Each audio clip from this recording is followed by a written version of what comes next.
Say, for example, it is a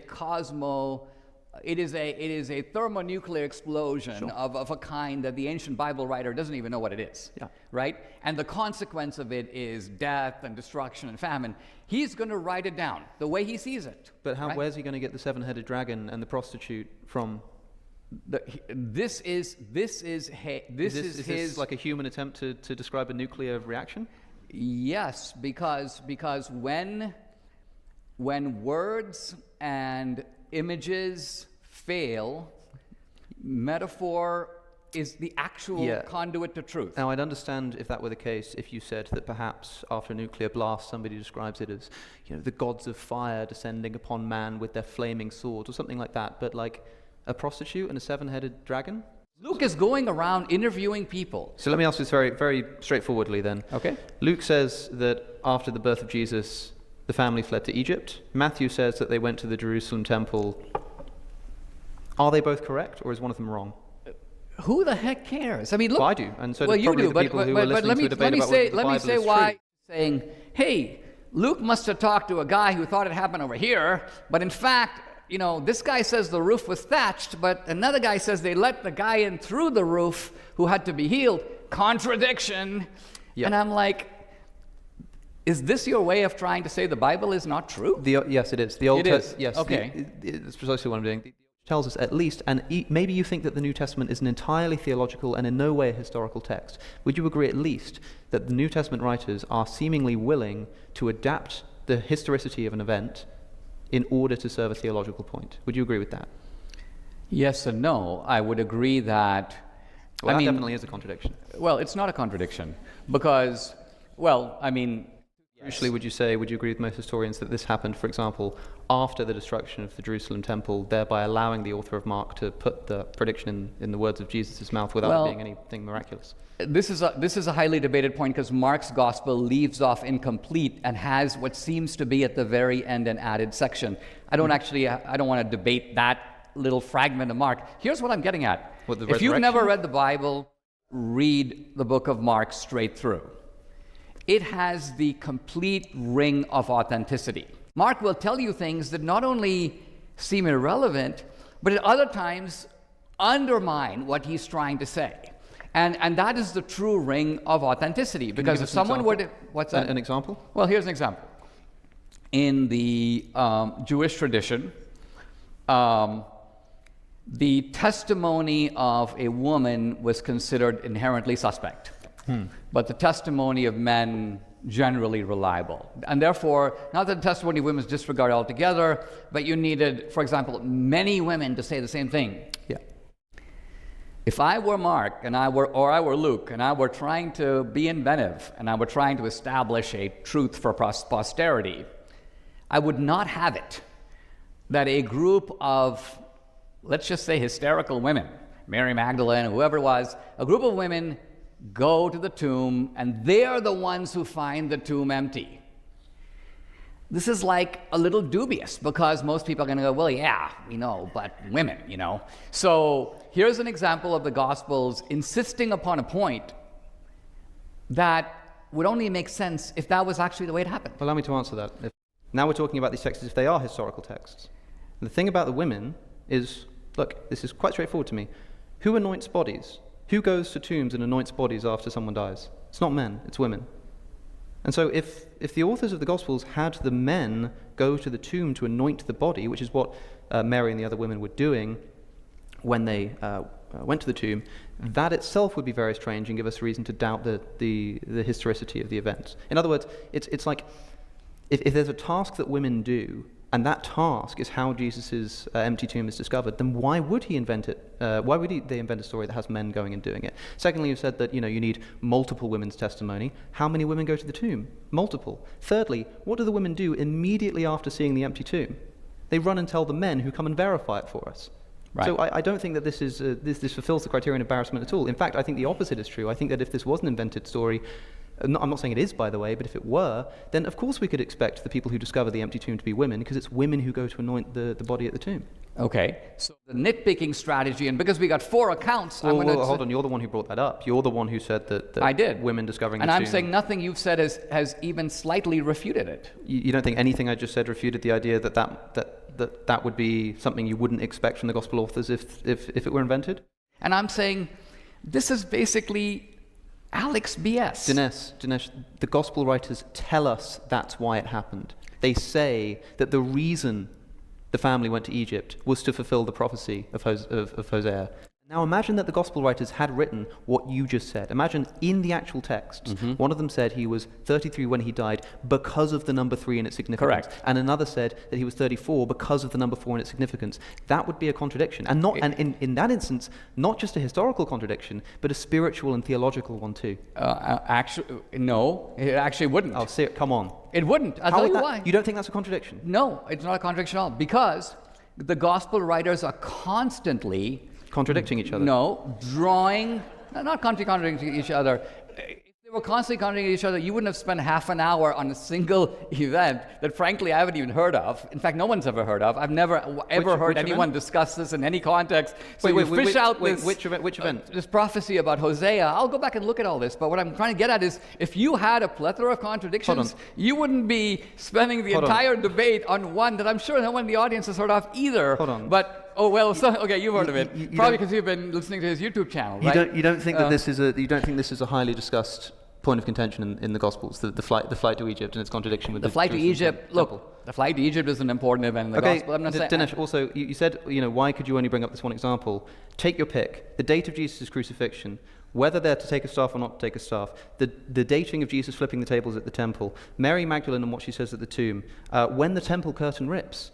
In the Gospel of Luke, it says that this happens before Jesus' death, and in the Gospels of Matthew and Mark, it says that it happens afterwards. We can go through any of these contradictions that you like, but the problem is that what you're going to tell me is that it's trivial, and then when I try to explain that it's not trivial, you say, oh, well, I haven't even heard of it, and no one else really cares about this. When other people do, by the way, this is a highly discussed point of contention in the Gospel.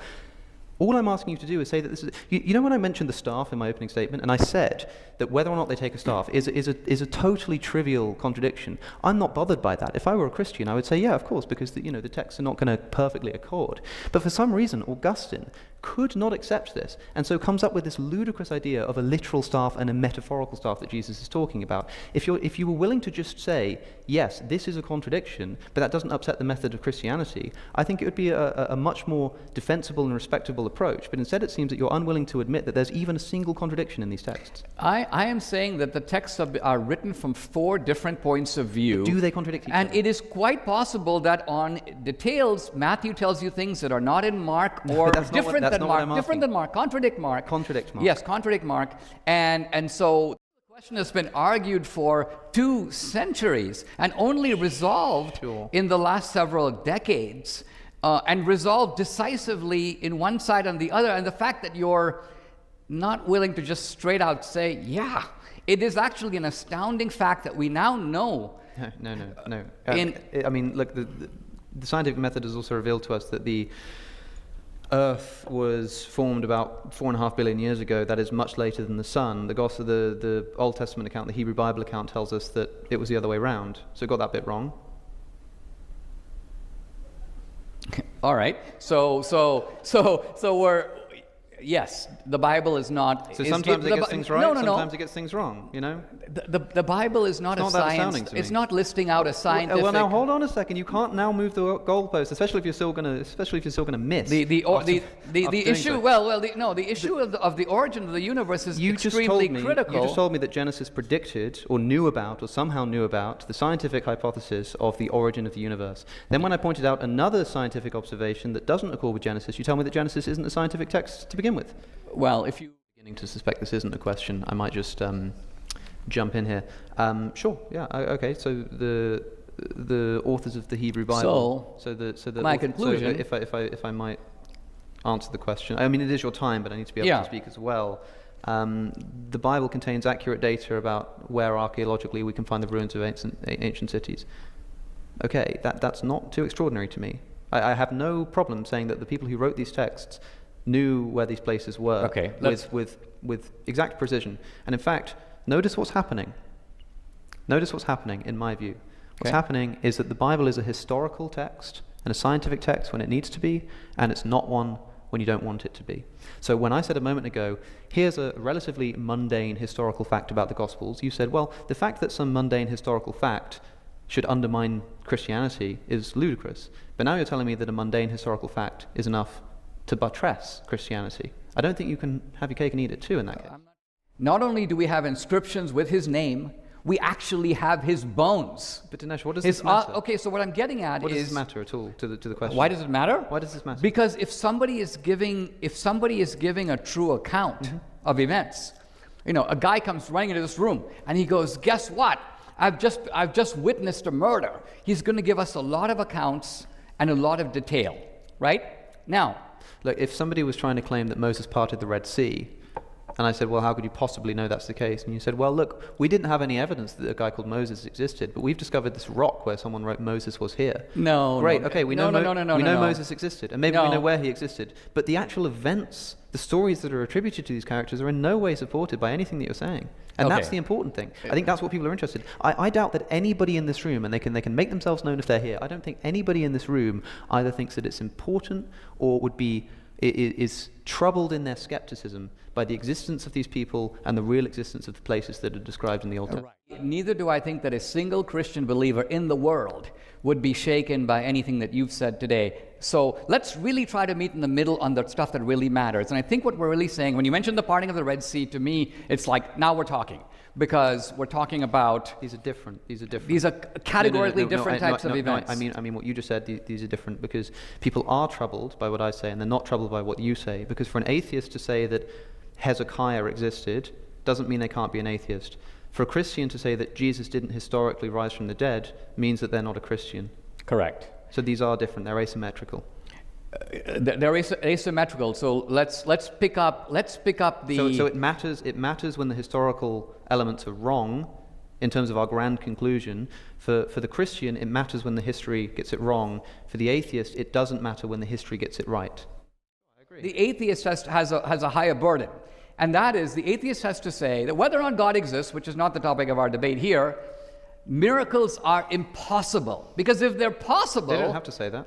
You don't have to say that? No, of course they don't have to say that. You don't have to say that. You say it is possible for a man to be raised from the dead. I can say that that's possible without thereby... But you're saying, but this particular one didn't happen, but the event is possible. Without thereby in any way telling us anything about whether it happened as reported to us. Is it possible for the Red Sea to be parted? Sure, why not? It is. Okay. Okay. Is it possible for a... But what does that do for us? Is it possible that Muhammad flew to heaven on a winged horse?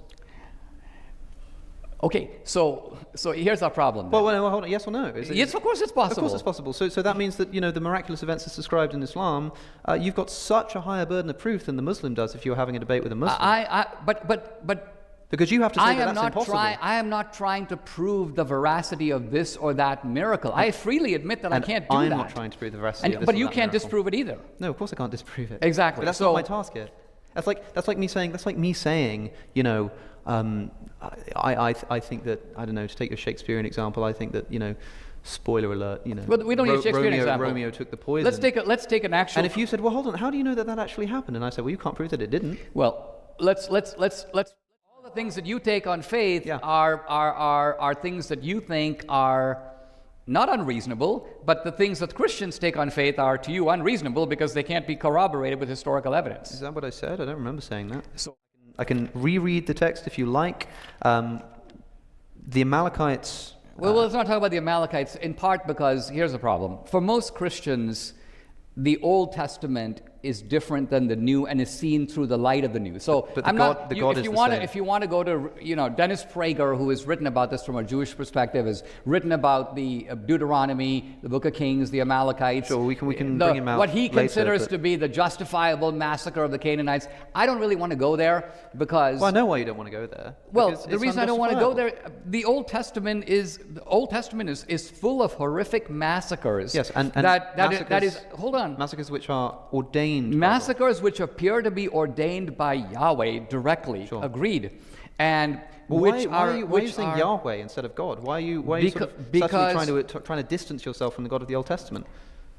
Well, I'm not trying to distance myself. I'm simply trying to say that any reader... So why is that the first time you've used the word Yahweh in this conversation? I'll tell you why. Because there is a movement within the Bible itself that you are completely missing. Do not think that I have come to abolish the law or the prophets. I have not come to abolish them, but to fulfill them. For truly I tell you, until heaven and earth disappear, not the smallest letter, not the least stroke of a pen, will by any means disappear from the law until everything is accomplished. Therefore, anyone who sets aside one of the least of these commands and teaches accordingly will be called least in the kingdom of heaven. But whoever practices and teaches these commands will be called great in the kingdom of heaven. Jesus said that in the Sermon on the Mount, referring to his fulfillment of Old Testament prophecy and law. Referring to his fulfillment of Old Testament prophecy. Old Testament law. And what I'm referring to here is an Old Testament law, which you're now trying to distance yourself from and say that it's sort of different to the New Testament. I'm saying that that's not what Jesus thought. I'm saying you're missing the underlying message of the Old Testament is an eye for an eye. The Amalekites are the enemies of the Israelites. The Israelites will crush them with the same venom that the Amalekites would have crushed the Israelites. That's called an eye for an eye. Including now, the children, hold on. The children, the infants, the cattle, infants, the sheep, the camels, the donkeys. Yeah, that Dennis Prager says yes, but my point is different. You will not find that spirit at all in the New Testament. In fact, in the New Testament, you've got a spirit of forgiveness. So what I'm getting at is to pretend like you don't have this. In Abraham's time, blood sacrifices are normal, right? When Christ comes as a sacrifice, Christ is the lamb. The point is those blood sacrifices aren't necessary anymore. Listen, that's the Christian reading. And you keep filibustering me because you know that the Bible is showing a movement in a direction, and to miss the movement is to miss the Bible. Let's look at God in the Bible. Hold on. Let me make one quick point about God in the Bible. There's nothing quick about what you're doing, Dinesh. There's nothing quick about what you're doing. I need to be allowed to respond to what you're saying. I'm getting sick whenever you're cross-examining me on the justice of smiting the Amalekites. Honestly, I don't see any justice in it, but I do agree that was the eye for an eye ethic of the Old Testament that is repudiated and transformed and transfigured in the New. I've had this conversation so many times, most recently with William Lane Craig. At least he had the gall to just tell me that yes, that was a moral thing for God to do. I get sick to death of people hand-waving away this genocide by some vague reference to the fact that Jesus came along to do something which somehow kind of undoes the immorality of it. Like, this is not an eye for an eye. This is a genocide of combatant men, innocent women, and children, and animals. Saul is punished by God for not killing all of the animals. Like that is actually a ludicrous misreading of what's happening with Saul and David. Let me just make a quick point. Let me just make a quick point. I have to make this point. Okay. I've got to read the text from Joshua as well. Okay, and then we'll check in with the audience because we're probably. I think the audience is going to agree that we want this to keep going. No, that's fine. Instead of going to Q&A, but we'll check in just after Alex's point here. I think it's important. Like, read these texts for yourself. There is no way that I'm misreading this text. We know that this is what's happening in the slaughter of Ai. That's a type of Canaanite. In Joshua, we're told that when Israel had finished killing all of the men in Ai, in the fields and in the wilderness, where they had chased them, and when every one of them had been put to the sword, the Israelites returned to Ai and killed those who were in it. That is to say, that we're told that this is just because the promised land was inhabited, and God's God, he's allowed to do this. So because the Israelites want that land, they have to go and chase out the Ai. So they chase them into the wilderness. They chase after them. They slaughter them in the wilderness. They then turn around, come back into the city, and kill who's left. Who's left if the combatants have run away? The women and the children. This is intolerable, and I cannot have it simply waved away. All right, hang on. Let me just for a second. It can't happen. It can't keep happening. Let's pause. Slaughter of women and children, and by the way, when it's unnecessary in those instances to slaughter them, I don't view it that way. This is how I view it. Let's put it this way. Even in the ancient world, divine revelation comes into a primitive, barbaric world which is full of a lot of really bad guys. And God says, keep going. No, keep it up. God does not. And it is true. The Bible doesn't come in and go, we denounce slavery. We denounce the killing of women and children. It doesn't do that. The opposite. It actually immerses itself into an existing, admittedly barbaric culture. And what's actually going on there with the Amalekites, the Canaanites, and so on, if you just read the Old Testament, it tells you. It has to do with the displacement of polytheism with monotheism. Oh, that's fine. Hold on. That justifies the murder of I didn't say children it and does. women. I didn't say it does. That's what you're implying. I'm saying Otherwise that you the wouldn't be way it talking about happens historically is God takes a side. The single monotheistic God, who, by the way, in the Old Testament does not act like a monotheistic God. He acts like a tribal God, right? He acts like the God of only the Israelites. Well, listen and to so what you're saying, Israel's Dinesh. enemies. Listen to what you just said. The God that you believe in is acting like a tribal war god. The God of the the God that is depicted in the Old Testament is he goes, I'm picking the Jews. I'm choosing you. To the extent that your enemies become my enemies, to the extent that your male and female slaves may come from the nations around you, from them you may buy and sell slaves. You may also purchase some of the temporary residents living among you and members of their clan born in your town. You can bequeath them to your children as inheritable property. This is human beings, by the way. But you must not rule over your fellow Israelites ruthlessly. So not only do we have, the description of slavery in the Old Testament, we have an explicit condoning instructions on how to do it and doing it based on race. Well, I wouldn't say based on race, because how else do you interpret? First of all, racism is an invention of the modern world. Call it tribe if you like. Ethnicity. These are clans. These are militaristic Israelite clans. slaves this way, and you treat non-Israelite slaves this way. By the way that the Israelite slaves are treated, we're told in Exodus 21, if you have a male slave, they're to go free after 7 years. But if you give them a wife and they have children while they're your property, then they don't go free after 7 years, only the man does. And Exodus 21 says, but if the man decides that he loves his wife and his children and his master and wants to stay, then he can say to his master he wants to stay, at which point he's taken outside, his ear is pierced like cattle, and he becomes a slave for life. Now, by the way, female slaves aren't let go after 7 years at all in the first place. Now, I understand what you're saying when you say, okay, maybe God couldn't have abolished slavery for some reason, but at least, for example, when the male slave goes free, let his wife and children go with him. Yeah. Why not this simple moral improvement? There is no conceivable reason that this could not have been ordained by God, but it was not. You have a capital argument here to be had with the rabbis, and look, there is a massive rabbinical tradition that discusses Dinesh, every fine point, as you know. These people that the Bible is true. But it's not my job to I'm not a rabbi isolate the Old Testament. Tell me how specifically if someone were to listen to you, they would have no idea that the first anti-slavery movement in the world is driven by the Quakers and the evangelical Christians. They read the same Bible, but evidently they don't read it your way, because if they read it your way, they would be the prime apologists and defenders of slavery. So Dinesh, you have to explain why you take a universal institution. Dinesh, when did that happen? In every culture. When did that happen? When did what happen? When did that movement first get off the ground? It's in America, it starts shortly after the Quakers get here. So the early let's put it this way, the early anti-slavery movements are about 1710, 1720. Here's two hypotheses then. One hypothesis is that God actually didn't like slavery the whole time. It just took human beings literally thousands of years to work it out, and that just so happened to coincide with the Enlightenment. That's one hypothesis. Another hypothesis is actually that the Bible does condone slavery, and that what's going on is, I think, for example, when you look at the actual verses that are being given as justification for the Christian abolitionist movement, what kind of verses are we talking about? Well, what I'm saying is that first of all, the Enlightenment... It may have been Christians who did it, but they were, to say that they were doing it as motivated by Christianity is a different kind of claim. It is. Well, nobody. Do you think the abolitionist movement was helped or hindered by the existence of the verses that I've just described? Well, I think it was hindered by them, because I think that the Southern apologists of slavery appealed to those verses. To be sure, they appealed to the Old Testament verses that were pro-slavery. Tell me where you could appeal to be anti-slavery specifically. I mean, not love your enemy, love your neighbor. Tell me specifically.